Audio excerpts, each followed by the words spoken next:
What's good, Not On Dream family? We back at it, episode 75 of the Not On Dream Journey.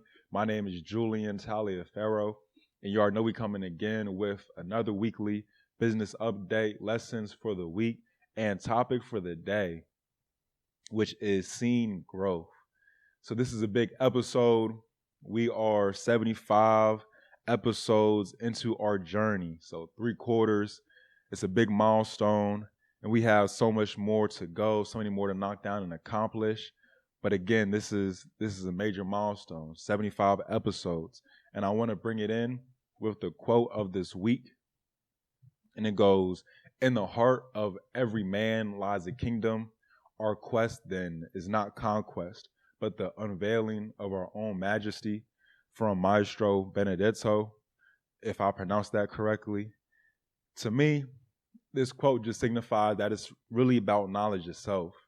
It's about understanding your own mind, and that will allow you to reach your full potential. It is not about gaining control of other things, other people. It's about gaining control of yourself. And again, the quote goes, "In the heart of every man lies a kingdom. Our quest then is not conquest, but the unveiling of our own majesty," from Maestro Benedetto.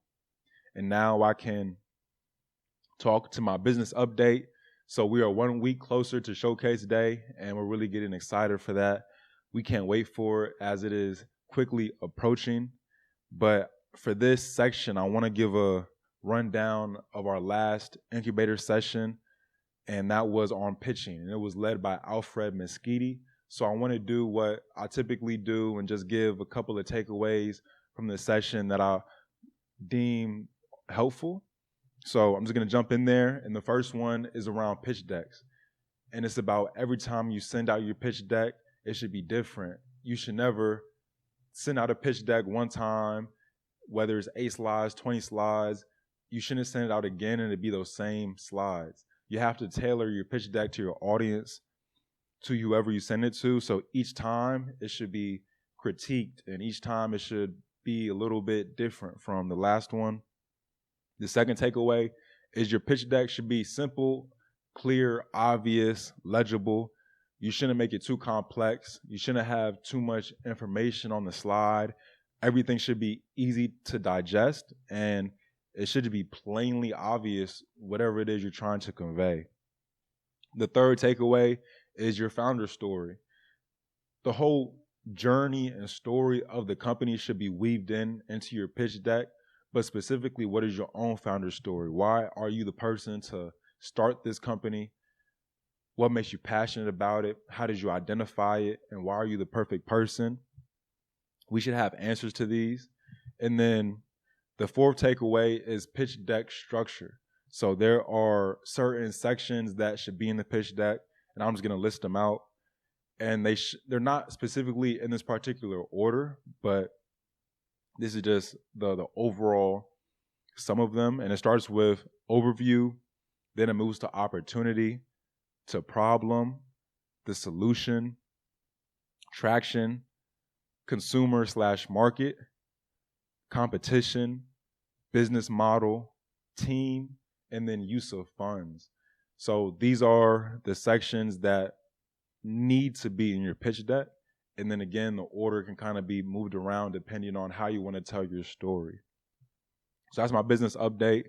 And now I can get to my lesson of the week, which is to get the job done.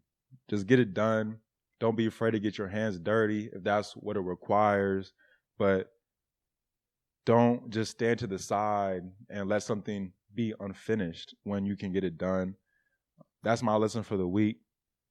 You know, I feel like it's kind of self-explanatory somewhat, but I feel like it applies in multiple areas. And now I can get to my topic, which is seeing growth. And it's because sometimes I feel as if I'm not growing, you know, on a day-to-day, week-to-week basis. Sometimes I can feel the same. I can feel stagnant.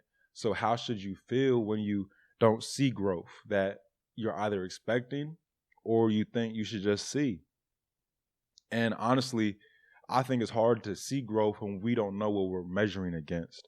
It's not like I can give myself entrepreneurship test, for example, and grade myself on what a good entrepreneur is, and I can get a grade for that, and then I can take the test again a couple months from now and hopefully get a better score.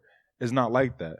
In certain respects, I'm operating in the unknown, and it's hard to measure that. So the best way I found to kind of attack this stagnant feeling or feeling when I think that I'm not gaining or growing is to look at the micro. And when I say that, I mean looking at specific things that I want to improve. So say I'm in a meeting, and in that one meeting I feel I didn't convey or I didn't communicate as best as I could. My sole priority in the next meeting, whenever that is to make sure I communicate myself clearly. And that's my highest priority in that next meeting. Say I like energy, or say I like energy in one of my meetings, my team meetings. My next meeting, I need to come with energy. Make sure I put on a better face. Say I'm working out, and it's not about entrepreneurship. Say it's about me being in the gym, and in that one workout, I didn't feel as if I gave enough. The next workout I'm in, I'm gonna try to give more than what I did last time, and then I'll just build on that every time I go to the gym. So I'm measuring myself on a one-to-one basis.